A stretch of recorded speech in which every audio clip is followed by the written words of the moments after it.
Every year on January 26th, India rolls out this absolutely incredible spectacle on New Delhi's Kartavya Path.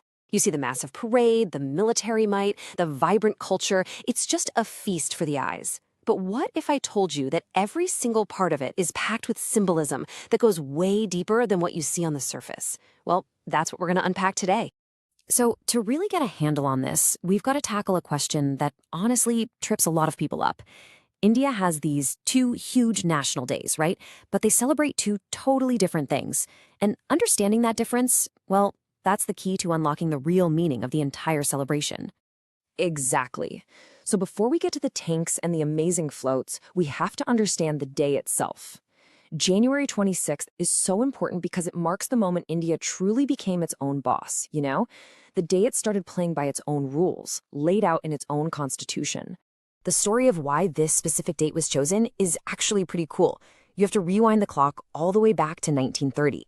The Indian National Congress declared Purna Swaraj. That means complete independence. And they picked January 26th to make that bold statement. Now fast forward to August 15th, 1947. India gets its freedom. Amazing, right? But technically, it was still a dominion, kind of linked to the British crown. The final game-changing step happens on January 26th, 1950.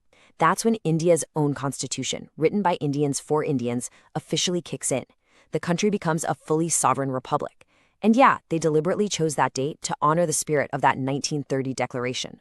And this brings us right back to our first question, because even the flag ceremonies are different, and for a really powerful symbolic reason. On Independence Day, August 15th, the Prime Minister hoists the flag, pulling it from the bottom of the pole to the top. It's a visual metaphor for the nation's rise to freedom. But on Republic Day, the flag is already waiting at the top. The president simply unfurls it.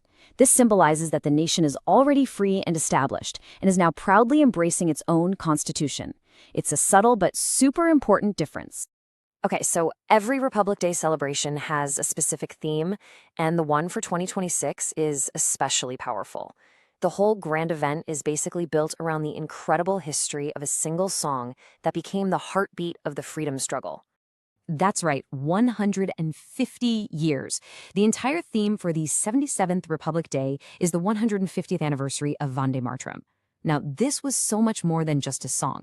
During the independence movement, it was the mantra, it was the chant, it was the literal soul cry of the nation. And this year, you're going to see its legacy woven into absolutely everything, from the music to the decorations and even the official invitation. All right, let's get to the main event, the parade itself. You can really think of it as a story told in two big acts. First, you get this awe-inspiring display of national strength and self-reliance, and then it's followed by this breathtaking explosion of its cultural unity and diversity. The first half of the parade is this powerful procession of military hardware. But listen, it's not just about showing off cool tanks and missiles. It's about sending a very clear message to the world. Aatmanirbhar Bharat, which means a self-reliant India. It's a huge statement about India's growing ability to design, develop, and build its own defense technology right at home. And you can see this self-reliant theme in action everywhere. You'll have things like the Operation Sindoor tableau showing how the Army, Navy, and Air Force all work together seamlessly. You'll see incredible homegrown systems like the BrahMos missile next to the powerful S-400 air defense system. And then there's something you probably won't see anywhere else, the Himyodas or Snow Warriors contingent. We're talking about animal warriors. Camels, ponies, and even highly trained birds of prey. Of course, the whole thing is capped off with a massive flypast by the Indian Air Force, with jets just thundering overhead in a spearhead formation. It's truly a sight to see. And then, the whole vibe of the parade just shifts. The rhythmic marching and the rumbling tanks fade, and they're replaced by this absolute explosion of color, music, and artistry. This is the cultural soul of the event, where about 30 magnificent floats, or tableaux, come rolling down the path, each telling a unique story of India's unbelievable diversity. And just check out the incredible stories these floats are telling. You've got Kerala showing off its futuristic water metro and its huge wins in digital literacy. Then you have Odisha presenting a journey from soil to silicon, beautifully blending ancient tradition with modern innovation. And at the same time, states like Assam and Rajasthan are highlighting how their ancient crafts, like terracotta pottery and intricate gold art, are actually creating modern paths to economic independence. Each float is like a vibrant, moving chapter in the grand story of India. But here's the thing. Beyond all the pageantry, the Republic Day Parade is also a massive diplomatic stage. And the choice of the chief guest for 2026? Well, it's sending a very clear, very strategic message to the entire world. You really can't overstate how big of a deal this is. This is the first time ever that the guest of honor isn't a single king, queen, or president. It's the collective leadership of the entire European Union. This is a very deliberate and historic move, signaling that India sees the EU as a single, unified, and incredibly important strategic partner. So, who exactly are we talking about? Let's break it down real quick. You have Ursula von der Leyen, the president of the European Commission. Think of her as heading the EU's powerful executive branch, the one that handles policy and massive trade deals. And then you have António Costa, the president of the European Council. He represents the collective voice of all 27 member countries. Having them both there together is just a massive symbol of political and economic partnership. And if you put this into historical context, it's fascinating. The chief guest has always been like a weather vane for India's foreign policy. Back in the Cold War, it was about balancing superpowers. In the 90s, it reflected India's economic opening up. More recently, the focus has been on the Indo-Pacific. But 2026?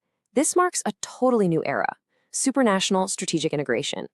India is engaging with a massive bloc of nations as one single entity. That's a huge step.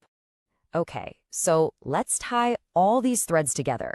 You've got the celebration of a historic anthem, a powerful display of a self-reliant military, and this completely unprecedented diplomatic invitation. So, what's the big message that India is sending to the world here? So here's why all this really matters. This visit is expected to give a massive push to the long-awaited India-EU free trade agreement, a deal so huge it's been called the mother of all deals. It also perfectly positions India as a crucial bridge between Europe and the nations of the global south. But on an even deeper level, in a world where things are constantly shifting, this move shows India is deliberately building stronger, more diverse partnerships. It reinforces a shared belief in a stable, rules-based world, creating a powerful democratic partnership in a pretty complex geopolitical game. Which leaves us with a really fascinating question to chew on. In a world facing some seriously complex challenges, are these grand national parades, these incredible displays of identity, power, and culture, actually becoming the new frontier for high-stakes 21st century diplomacy? It's definitely something to think about.